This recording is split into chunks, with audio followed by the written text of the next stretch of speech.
Hello, and thank you for joining us today. My name is Bob Bauer, and I'm a director in Dopkins & Company's tax department. Joining me is Joe Colombo, who's also a director in our department and a cross-border specialist. Today we're going to talk about the repatriation of foreign earnings. So Joe, who is a new shareholder under tax reform? Well, Bob, a U.S. shareholder is anyone who owns more than 10% of the voting stock or 10% of all the shares of a corporation. This applies to individuals and to businesses. So I just have to look at my own personal ownership in order to make the decision if I have to repatriate funds? Well, it's not quite that simple. They also expanded the attribution rules. So say, for example, you had a spouse who was Canadian and they own shares in that same foreign corporation that you own. Their shares are now going to be attributable to you in order to determine your ownership of the company. And go. For these shareholders, would this apply to years beginning after January 1st, 2018? Again, it's not quite as simple as you'd like it to be. Corporations have what they call accumulated earnings and profits. These numbers need to be looked at for any owners who own directly or indirectly 10% or more of the foreign corporation, and we need to look at those accumulated earnings and profits numbers for the years ending before January 1st, 2018. So to make sure I understand this concept, you're saying that U.S. individuals and businesses must recognize repatriation on their 2017 income tax returns? That is correct.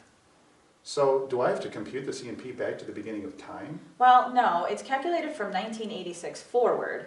However, some companies probably don't have this information and it may take a little while to pull these records together. And to make it even more interesting, they're using two different measurement dates. You can either accumulate this information as of November 2nd, 2017 or December 31st, 2017. So why are there two different dates? Well, I believe the IRS was concerned with corporations having losses between these two dates, between the time that they began talking about the new foreign taxation until the end of the year. Wow.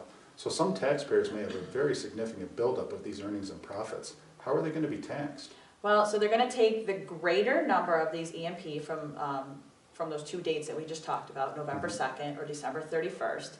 And then what needs to happen is they get broken down into assets that are cash and non-cash.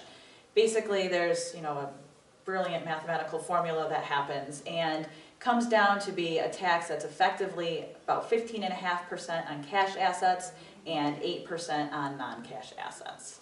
So even with that reduced rate, it's going to be a pretty significant pickup. Do I have to take this whole thing into account in 2017? You can, or you can make an election to spread it out over 8 years. However, keep in mind, the election is not a straight pro rata over the 8 years. There's different percentages each year. Okay. So in addition to being able to take it over time, is there any other offset to these taxes, like a dividends received deduction or maybe a foreign tax credit? Well, for the current year, for 2017, there's not a dividends received deduction, but there is a foreign tax credit, which can be taken on a portion of this tax that you'll be paying from the distribution. And that's, again, another complex calculation. But I thought I had read somewhere that the foreign tax credit was going away. It is going away under a certain code section, but for the code section that we're falling under, we are still allowed a foreign tax credit. So it sounds like taxpayers have a lot of work to do before they file their 2017 returns. That's definitely an understatement. Taxpayers should definitely give their tax advisors a call to discuss many of these upcoming important issues. So I have a discussion with my advisor about 2017. What about 2018? Is there any effect of this going forward? Absolutely. Starting in 2018, corporations will be able to take a 100% dividends received deduction. Basically, what that entails is with all this tax that you're paying on these accumulated earnings and profits now, when you bring the money back in future years, you'll be able to take that as a deduction. Also, there's going to be a new bucket for foreign tax credits related to this income, and then there's going to be lower corporate tax rates going forward as well. However, all this is still being discussed on a daily basis between the IRS and the Treasury Department, and they're working on the ways to roll out these calculations and if there's any new tax forms. So we'll have to just stay on top of it and keep you informed about what's going on. Thanks, Joe. I appreciate all the information you gave to us, and thank you for joining us today.